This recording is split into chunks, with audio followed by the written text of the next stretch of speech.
ಆಕಾಶವಾಣಿ ಸಮಾಚಾರ ದರ್ಶನ ಮುಖ್ಯಾಂಶಗಳು. 12ನೇ ಅಂತಾರಾಷ್ಟ್ರೀಯ ಯೋಗ ದಿನಾಚರಣೆ. ಐತಿಹಾಸಿಕ ಹಂಪಿಯಲ್ಲಿ ನಾಳೆ ಬೆಳಗ್ಗೆ ವಿಶೇಷ ಯೋಗ ಪ್ರದರ್ಶನ. ಕಾವೇರಿ ಕೊಳ್ಳದಲ್ಲಿ ಮುಂಗಾರು ಕ್ಷೀಣ. ಕೆಆರ್ಎಸ್ ಅಣೆಕಟ್ಟೆಯ ನೀರು ಕುಡಿಯಲು ಮಾತ್ರ ಲಭ್ಯ. ಮಂಡ್ಯ ಜಿಲ್ಲಾಧಿಕಾರಿ ಸ್ಪಷ್ಟನೆ. ಕೆಂಪೇಗೌಡ ಥೀಮ್ ಪಾರ್ಕ್ ಜೂನ್ 27ಕ್ಕೆ ಮುಖ್ಯಮಂತ್ರಿ ಡಿಕೆ ಶಿವಕುಮಾರ್ ಲೋಕಾರ್ಪಣೆ. ಮಳೆ ಕೊರತೆ ಇರುವ ಜಿಲ್ಲೆಗಳಲ್ಲಿ ತುರ್ತು ಯೋಜನೆ ರೂಪಿಸುವಂತೆ ರಾಜ್ಯಗಳಿಗೆ ಕೇಂದ್ರ ಕೃಷಿ ಸಚಿವ ಶಿವರಾಜ್ ಸಿಂಗ್ ಚೌಹಾಣ್ ಸಲಹೆ.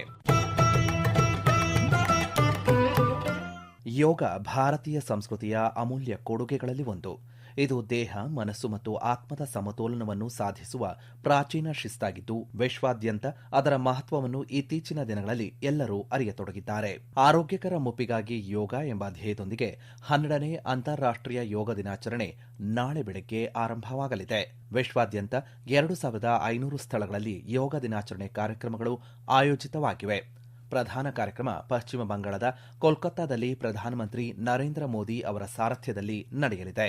ಕೇಂದ್ರ ಆಯುಷ್ ಸಚಿವಾಲಯ ಐತಿಹಾಸಿಕ ಹಾಗೂ ಸಾಂಸ್ಕೃತಿಕ ಮಹತ್ವದ ವಿಶ್ವ ಪಾರಂಪರಿಕ ತಾಣ ಹಂಪಿಯನ್ನು ಸಹ ಆಯ್ದುಕೊಂಡಿದ್ದು, ಆನೆ ಲಾಯದ ಬಳಿ ಯೋಗ ಪ್ರದರ್ಶನಕ್ಕೆ ಸಿದ್ಧತೆ ಮಾಡಿಕೊಳ್ಳಲಾಗಿದೆ ಎಂದು ಭಾರತೀಯ ಪುರಾತತ್ವ ಸರ್ವೇಕ್ಷಣಾ ಇಲಾಖೆಯ ವಿಜಯನಗರ ಜಿಲ್ಲೆ ಹೊಸಪೇಟೆ ತಾಲೂಕು ಹಂಪಿ ವೃತ್ತದ ಪುರಾತತ್ವ ಅಧೀಕ್ಷಕ ಕೆ ರಾಮಕೃಷ್ಣ ರೆಡ್ಡಿ ಆಕಾಶವಾಣಿಗೆ ತಿಳಿಸಿದ್ದಾರೆ.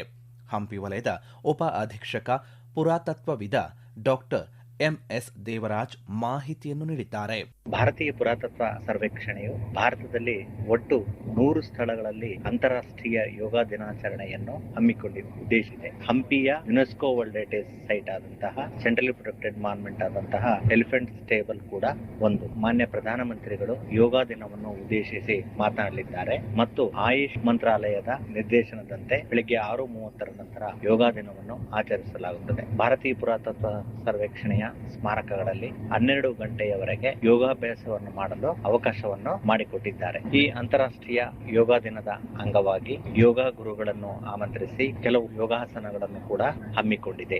ಭಾರತೀಯ ಪುರಾತತ್ವ ಸರ್ವೇಕ್ಷಣಾ ಹಂಪಿ ವಲಯವು ಎಲಿಫೆಂಟ್ ಟೇಬಲ್ ಕಮಲಾಪುರ ಇಲ್ಲಿ ಈ ಕಾರ್ಯಕ್ರಮವನ್ನು ಹಮ್ಮಿಕೊಂಡಿದೆ. ಇದಕ್ಕೆ ವಿದ್ಯಾರ್ಥಿಗಳು, ಸಾರ್ವಜನಿಕರು, ಇಲಾಖೆಯ ಸಿಬ್ಬಂದಿಯೂ ಸಹ ಆಗಮಿಸಿ ಯೋಗ ದಿನದಲ್ಲಿ ಎಲ್ಲರೂ ಸಹ ಪಾಲ್ಗೊಳ್ಳಲಿದ್ದಾರೆ. ರಾಜ್ಯ ಆಯುಷ್ ಇಲಾಖೆ 12ನೇ ಅಂತಾರಾಷ್ಟ್ರೀಯ ಯೋಗ ದಿನಾಚರಣೆ ಹಿನ್ನೆಲೆ ಪ್ರಧಾನ ಕಾರ್ಯಕ್ರಮವನ್ನು ನಾಳೆ ಬೆಳಗ್ಗೆ 6 ಗಂಟೆಗೆ ಬೆಂಗಳೂರಿನ ವಿಧಾನಸೌಧದ ಮುಂಭಾಗದಲ್ಲಿ ಆಯೋಜಿಸಿದೆ. ವಿಶೇಷ ಸಾಮೂಹಿಕ ಯೋಗ ಪ್ರದರ್ಶನಿಯಲ್ಲಿ ಸಾಮಾನ್ಯ 24 ಯೋಗಾಸನಗಳನ್ನು ಮಾಡಲಾಗುತ್ತಿದ್ದು, ಸಾರ್ವಜನಿಕರಿಗೆ ಮುಕ್ತ ಅವಕಾಶ ಕಲ್ಪಿಸಲಾಗಿದೆ ಎಂದು ಬೆಂಗಳೂರಿನ ಶ್ರೀ ಜಯಚಾಮರಾಜೇಂದ್ರ ಸರ್ಕಾರಿ ಆಯುರ್ವೇದ ಮತ್ತು ಯುನಾನಿ ಆಸ್ಪತ್ರೆಯ ಪ್ರಾಚಾರ್ಯರು ತಿಳಿಸಿದ್ದಾರೆ. 12ನೇ ಅಂತಾರಾಷ್ಟ್ರೀಯ ಯೋಗ ದಿನಾಚರಣೆಯ ಪ್ರಧಾನ ಕಾರ್ಯಕ್ರಮವನ್ನು ನಾಳೆ ಬೆಳಗ್ಗೆ 6:30ರಿಂದ ಆಕಾಶವಾಣಿಯ ಹೊಸದಿಲ್ಲಿ ಕೇಂದ್ರ ನೇರ ಪ್ರಸಾರ ಮಾಡಲಿದೆ. 12ನೇ ಅಂತಾರಾಷ್ಟ್ರೀಯ ಯೋಗ ದಿನಾಚರಣೆಯ ಹಿನ್ನೆಲೆಯಲ್ಲಿ ನಾಳೆ ಬೆಂಗಳೂರು ದೂರದರ್ಶನ ಕೇಂದ್ರ ಯೋಗ ದಿನಾಚರಣೆ ಆಯೋಜಿಸಿದೆ. ನಾಳೆ ಬೆಳಗ್ಗೆ 7 ಗಂಟೆಗೆ ದೂರದರ್ಶನ ಕೇಂದ್ರದಲ್ಲಿ ಕೇಂದ್ರ ಎಂಎಸ್ಎಂಇ ಹಾಗೂ ಕಾರ್ಮಿಕ ಮತ್ತು ಉದ್ಯೋಗ ಖಾತೆಗಳ ರಾಜ್ಯ ಸಚಿವೆ ಶೋಭಾ ಕರಂದ್ಲಾಜೆ ಯೋಗ ದಿನಾಚರಣೆಗೆ ಚಾಲನೆ ನೀಡಲಿದ್ದಾರೆ. ಅಂತಾರಾಷ್ಟ್ರೀಯ ಯೋಗ ದಿನದ ಹಿನ್ನೆಲೆಯಲ್ಲಿ ಬೆಂಗಳೂರು ಆಕಾಶವಾಣಿ ಕೇಂದ್ರದಲ್ಲಿ ಯೋಗ ದಿನಾಚರಣೆ ಆಯೋಜನೆ ಮಾಡಲಾಗಿತ್ತು. ಕಾರ್ಯಕ್ರಮದಲ್ಲಿ ಯೋಗ ಅಭ್ಯಾಸ ಮಾಡಲಾಯಿತು. ಈ ವರ್ಷದ ಅಂತಾರಾಷ್ಟ್ರೀಯ ಯೋಗ ದಿನದ ಘೋಷವಾಕ್ಯವಾದ ಆರೋಗ್ಯಕರ ವೃದ್ಧಾಪ್ಯಕ್ಕಾಗಿ ಯೋಗ ಆಚರಣೆ ಮಾಡುವುದರಿಂದ ದೈಹಿಕ ಆರೋಗ್ಯ, ಮಾನಸಿಕ ಆರೋಗ್ಯ, ಸಾಮಾಜಿಕ ಆರೋಗ್ಯ ಸೇರಿದಂತೆ ಸಂಪೂರ್ಣ ಆರೋಗ್ಯ ಸಿಗುತ್ತದೆ ಎಂದು ಯೋಗ ಗುರು ಮತ್ತು ಪ್ರಾಧ್ಯಾಪಕ ಡಾಕ್ಟರ್ ಎಂಎಸ್ ಶಿವಪ್ರಕಾಶ ಯೋಗದ ಮಹತ್ವದ ಕುರಿತು ತಮ್ಮ ಅನಿಸಿಕೆ ಹಂಚಿಕೊಂಡಿದ್ದಾರೆ. ಯೋಗಾಭ್ಯಾಸ, ಪ್ರಾಣಾಯಾಮ, ಧ್ಯಾನ ಇದೆಲ್ಲ ಆಚರಣೆ ತರುವುದರಿಂದ ದೈಹಿಕ ಆರೋಗ್ಯ, ಮಾನಸಿಕ ಆರೋಗ್ಯ, ಬೌದ್ಧಿಕ ಆರೋಗ್ಯ, ಸಾಮಾಜಿಕ ಆರೋಗ್ಯ, ಸಂಪೂರ್ಣವಾದಂಥ ಒಂದು ಆರೋಗ್ಯವನ್ನು ನಿಮಗೆ ಸಿಗುತ್ತೆ. ಮತ್ತು ಈ ಒಂದು ಭಾರತ ಒಂದು ರೋಗಮುಕ್ತರಾಗಿ ಆರೋಗ್ಯಕರ ಭಾರತ ಆಗುತ್ತೆ. ಹಾಗಾಗಿ ಪ್ರತಿಯೊಬ್ಬರೂ ಕೂಡ ಈ ಒಂದು ಯೋಗಾಭ್ಯಾಸವನ್ನು ಆಚರಣೆಗೆ ತಂದು ನೀವೆಲ್ಲರೂ ಕೂಡ ಈ ಒಂದು ಯೋಗಾಭ್ಯಾಸದಲ್ಲಿ ನಿರತರಾಗಿ ಈ ಆರೋಗ್ಯ ಸಮಾಜವನ್ನು ಕಟ್ಟುವುದಕ್ಕೆ ನೀವೆಲ್ಲ ಸನ್ನಿಧರಾಗಬೇಕು ಅಂತ ನಾನಾದರೂ ಕೇಳ್ಕೊತೀನಿ. ಕೊಡಗು ಸೇರಿದಂತೆ ಕಾವೇರಿ ಜಲಾನಯನ ಪ್ರದೇಶದಲ್ಲಿ ಮಳೆ ಪ್ರಮಾಣ ಕಡಿಮೆಯಾಗಿರುವುದರಿಂದ ಮಂಡ್ಯ ಜಿಲ್ಲೆಯ ಕೃಷ್ಣರಾಜಸಾಗರ ಅಣೆಕಟ್ಟೆಯಲ್ಲಿ ನೀರಿನ ಪ್ರಮಾಣ ಗಣನೀಯ ಮಟ್ಟದಲ್ಲಿ ಕುಸಿತ ಕಂಡಿದೆ. ಈ ಬಾರಿ ಕೃಷಿಗೆ ನೀರು ಸಿಗುವುದು ಬಹುತೇಕ ಅನುಮಾನವಾಗಿದ್ದು ಅಣೆಕಟ್ಟೆಯಲ್ಲಿರುವಂತಹ ನೀರು ಕುಡಿಯಲು ಮಾತ್ರ ಬಳಕೆಗೆ ಲಭ್ಯವಾಗಲಿದೆ ಎಂದು ಮಂಡ್ಯ ಜಿಲ್ಲಾಧಿಕಾರಿ ಡಾ ಕುಮಾರ ಆಕಾಶವಾಣಿಗೆ ಮಾಹಿತಿ ನೀಡಿದ್ದಾರೆ. 124.80 ಅಡಿ ನೀರಿನ ಮಟ್ಟ ಹೊಂದಿರುವಂತಹ ಕೆಆರ್ಎಸ್ ಜಲಾಶಯದಲ್ಲಿ 81.35 ಅಡಿ ಮಾತ್ರ ನೀರಿದ್ದು 11.394 ಟಿಎಂಸಿ ನೀರು ಲಭ್ಯವಿದೆ. ಈ ಬಾರಿ ಮುಂಗಾರು ಕೈಕೊಟ್ಟಿದ್ದು ಇರುವ 11.394 ಟಿಎಂಸಿ ನೀರಿನಲ್ಲೇ ಮಂಡ್ಯ, ಬೆಂಗಳೂರು, ಮೈಸೂರು, ಬೆಂಗಳೂರು ದಕ್ಷಿಣ ಜಿಲ್ಲೆಗಳಿಗೆ ಕುಡಿಯುವ ನೀರು ಪೂರೈಸಬೇಕಿದೆ. 4 ನಗರಗಳಿಗೆ ಕುಡಿಯುವ ನೀರಿಗಷ್ಟೇ ಪ್ರಸ್ತುತ ಅಣೆಕಟ್ಟೆಯಲ್ಲಿರುವಂತಹ ನೀರು ಲಭ್ಯ ಇರುವುದರಿಂದ ಮಂಡ್ಯ ಜಿಲ್ಲೆಯ ಕೃಷಿ ಚಟುವಟಿಕೆಗಳಿಗೆ ನೀರು ಸಿಗುವುದಿಲ್ಲ ಎಂದು ಜಿಲ್ಲಾಧಿಕಾರಿ ಸ್ಪಷ್ಟಪಡಿಸಿದ್ದಾರೆ.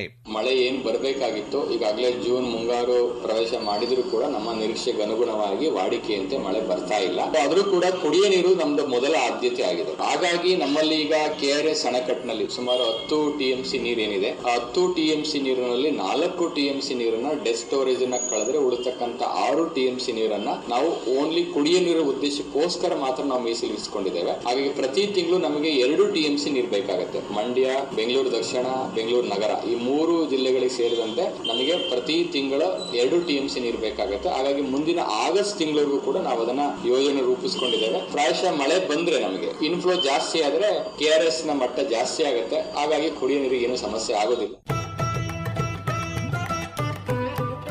ಬೆಂಗಳೂರು ಗ್ರಾಮಾಂತರ ಜಿಲ್ಲೆ ದೇವನಹಳ್ಳಿಯ ಕೆಂಪೇಗೌಡ ಅಂತಾರಾಷ್ಟೀಯ ವಿಮಾನ ನಿಲ್ದಾಣದಲ್ಲಿ ನಿರ್ಮಾಣಗೊಂಡಿರುವ ಕೆಂಪೇಗೌಡ ಥೀಮ್ ಪಾರ್ಕ್ ಅನ್ನು ನಾಡಪ್ರಭು ಕೆಂಪೇಗೌಡರ ಜಯಂತಿ ದಿನವಾದ ಜೂನ್ 27ರಂದು ಮುಖ್ಯಮಂತ್ರಿ ಡಿಕೆ ಶಿವಕುಮಾರ್ ಅವರು ಲೋಕಾರ್ಪಣೆ ಮಾಡಲಿದ್ದಾರೆ ಎಂದು ಆಹಾರ, ನಾಗರಿಕ ಸರಬರಾಜು ಮತ್ತು ಗ್ರಾಹಕರ ವ್ಯವಹಾರಗಳ ಸಚಿವರಾದ ಕೆಎಚ್ ಮುನಿಯಪ್ಪ ತಿಳಿಸಿದ್ದಾರೆ.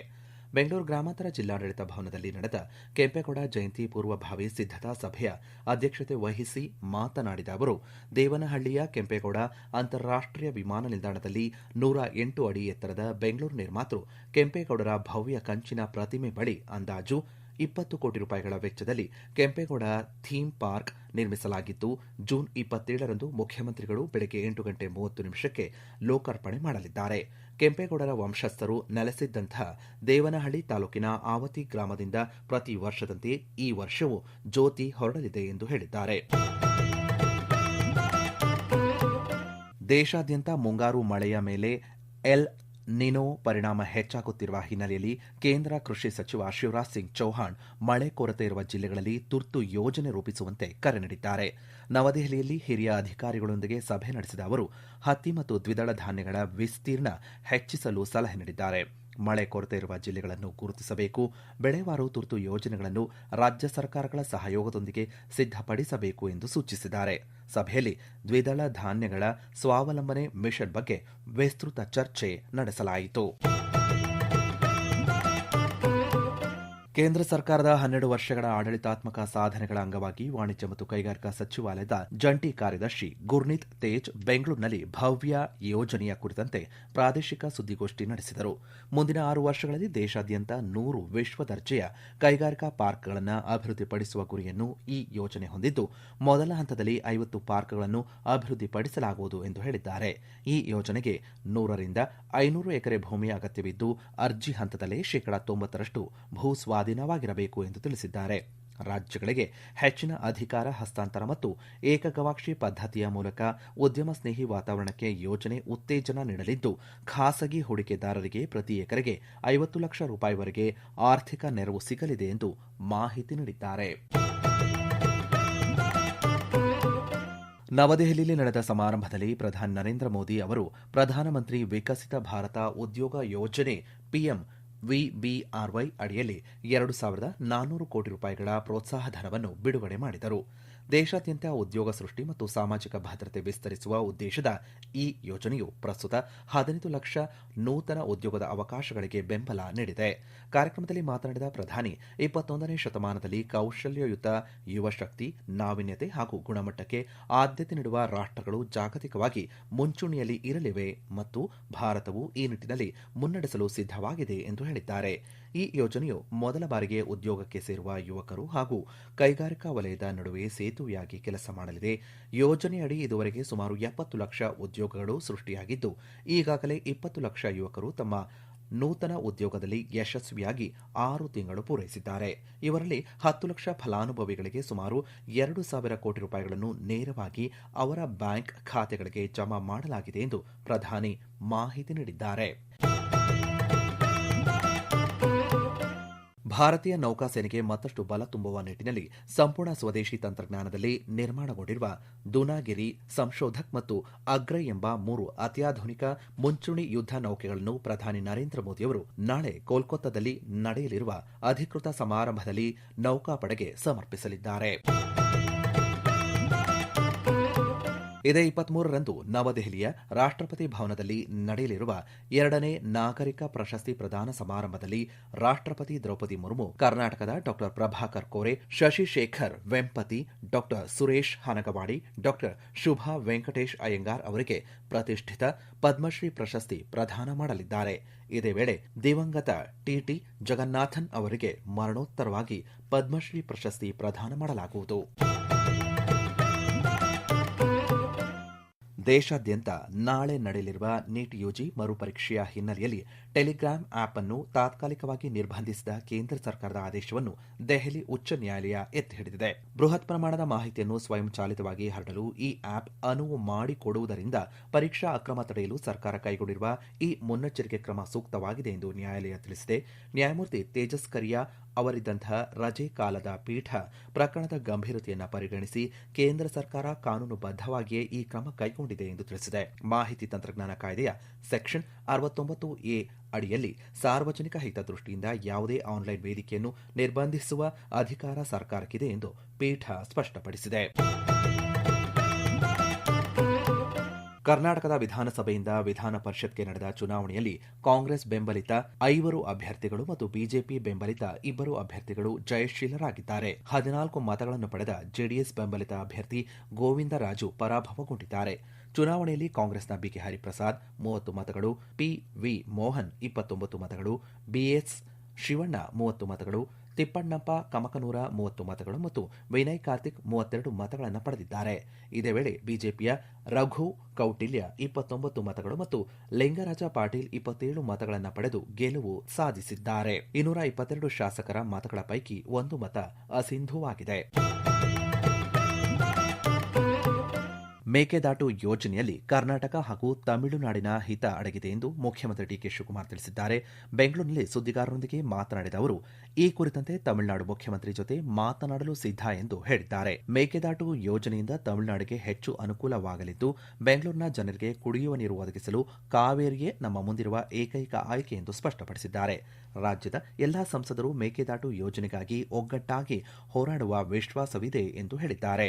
ನಾನು ಖಂಡಿತ ಯಾವಾಗ ಬೇಕಾದ್ರೂ ಅವ್ರ ಜೊತೆ ಕೂತ್ಕೊಂಡು ಮಾತಾಡಕ್ಕೆ ಸಿದ್ಧ ಇದ್ದೀನಿ. ನನಗೆ ಯಾವ ತಕರಾರಿಲ್ಲ. ತಮಿಳುನಾಡು ಇರ್ಬೋದು, ಕರ್ನಾಟಕ ಇರ್ಬೋದು, ನಾವೆಲ್ಲ ಭಾರತೀಯರು. ಒಂದೇ ನದಿ, ಒಂದೇ ನೀರು ಕುಡಿಬೇಕಾದವರು. ಏನಪ್ಪಾ ಅಂದ್ರೆ ಬ್ಯಾಲೆನ್ಸಿಂಗ್ ರಿಸರ್ವ್ ಮಾಡೋದ್ರಿಂದ ಏನು ಕಷ್ಟ ಕಾಲದಲ್ಲಿ ಅವ್ರಿಗೆ ನೀರನ್ನು ಏನ್ ನಾವು ಕಂಪಲ್ಸರಿ ಕೊಡಬೇಕು, 177 TMC ನೀರು ಕೊಡಬೇಕು, ಆ ನೀರನ್ನ ಅವ್ರಿಗೆ ಕೊಡ್ತೇವೆ. ಇಲ್ಲಿ ಏನಪ್ಪಾ ಅಂದ್ರೆ ನಮ್ಮ ಮಂಡ್ಯ, ಈ ಕಡೆ ಹಾಸನ, ಈ ಕಡೆ ಬೇರೆ ಏನು ನಮ್ಮ ಜಿಲ್ಲೆಗಳಿದೆ, ಚಾಮರಾಜನಗರ, ಆ ಜಿಲ್ಲೆಗಳಿಗೆ, ತುಮಕೂರು ಜಿಲ್ಲೆ, ಆ ಜಿಲ್ಲೆಗಳಿಗೆ ಇಲ್ಲಿ ಸ್ಟೋರ್ ಮಾಡಿಬಿಟ್ಟು ತೊಂದರೆ ಸಂದರ್ಭದಲ್ಲಿ ನಾವು ಕೆಳಗಡೆ ಬಿಡ್ಲಿಕ್ಕೆ ಒಂದು ಅವಕಾಶ ಇದೆ. ಕರ್ನಾಟಕದವರು ಬದುಕಬೇಕು, ತಮಿಳುನಾಡಿಗೂ ಬದುಕಬೇಕು. ವಿದ್ಯುತ್ ಶಕ್ತಿ ವಿಚಾರದಲ್ಲಿ ನಮ್ಗೊಂದು ಲಾಭ ಇದೆ. ನಾನಿಲ್ಲ ಅಂತ ನಾನು ಹೇಳುದಿಲ್ಲ. 400 ಮೆಗಾವ್ಯಾಟ್ ಅಷ್ಟು ವಿದ್ಯುತ್ ಶಕ್ತಿನ ನಾವು ತಯಾರು ಮಾಡಬಹುದು. ಅತಿ ಕಡಿಮೆ ವೆಚ್ಚದಲ್ಲಿ ಪ್ರಾಜೆಕ್ಟ್ ಆಗ್ತದೆ ಅನ್ನೋದು ನನಗೊಂದು ವಿಶ್ವಾಸ ಇದೆ. ಈಗ ಸುಪ್ರೀಂ ಕೋರ್ಟ್ ಅವರು ಈಗಾಗಲೇ ತಮಿಳುನಾಡು ಅವರ ಏನು ವಾದ ಇತ್ತು, ಆ ವಾದನ ಕೇಳಿದ್ದಾರೆ. ಅವರು ಜೊತೆಗೆ ರಿವ್ಯೂ ಹಾಕಿದ್ರು, ಆ ರಿವ್ಯೂನು ಕೇಳಿದ್ದಾರೆ, ರಿವ್ಯೂನು ರಿಜೆಕ್ಟ್ ಮಾಡಿದ್ದಾರೆ. ಅವರು ಸೆಂಟ್ರಲ್ ಗವರ್ಮೆಂಟ್ಗೆ, ನೀವು ಸೆಂಟ್ರಲ್ ವಾಟರ್ ಕಮಿಷನ್ ಅವರು ಜವಾಬ್ದಾರಿ ತೆಗೆದುಕೊಳ್ಳಿ, ನಿಮ್ ರೆಸ್ಪಾನ್ಸಿಬಿಲಿಟಿ ಇದು ಅಂತೇಳಿ ಸುಪ್ರೀಂ ಕೋರ್ಟ್ ಅವರು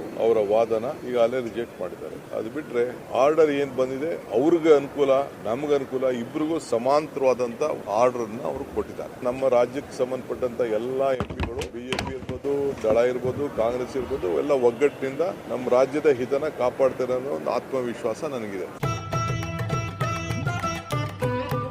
ಇದುವರೆಗೂ ಸಮಾಚಾರ ದರ್ಶನ ಕೇಳಿದಿರಿ. ಸುದ್ದಿ ಸಂಪಾದಕರು ಆಕಾಶವಾಣಿ ಬೆಂಗಳೂರು ಪ್ರಾದೇಶಿಕ ಸುದ್ದಿ ವಿಭಾಗದ ಸಹಾಯಕ ನಿರ್ದೇಶಕರಾದಂತಹ ತುಕಾರಾಮ ಗೌಡ ಜಿ. ಸಮಗ್ರ ನಿರ್ವಹಣೆ ಆಕಾಶವಾಣಿ ಬೆಂಗಳೂರು ಪ್ರಾದೇಶಿಕ ಸುದ್ದಿ ವಿಭಾಗದ ಸಹಾಯಕ ನಿರ್ದೇಶಕರಾದಂತಹ ಸುಹಾಸ್ ಆರ್. ಪ್ರಸಾರ ನಿರ್ವಹಣೆ ಮತ್ತು ಪ್ರಸ್ತುತಿ ಚೇತನ್ ಸಿವಿ. ಆಕಾಶವಾಣಿ ಬೆಂಗಳೂರು ಪ್ರಾದೇಶಿಕ ಸುದ್ದಿ ವಿಭಾಗ ಪ್ರಸ್ತುತಪಡಿಸಿದ ಈ ಕಾರ್ಯಕ್ರಮ ರಾಜ್ಯದ ಎಲ್ಲ ಬಾನುಲಿ ಕೇಂದ್ರಗಳಲ್ಲಿ ಏಕಕಾಲಕ್ಕೆ ಪ್ರಸಾರವಾಯಿತು. ಮತ್ತೆ ಮುಂದಿನ ವಾರ ಮೂಡಿಬರಲಿದೆ ವಾರದ ವಾರ್ತಾಚಿತ್ರ ಸಮಾಚಾರ ದರ್ಶನ.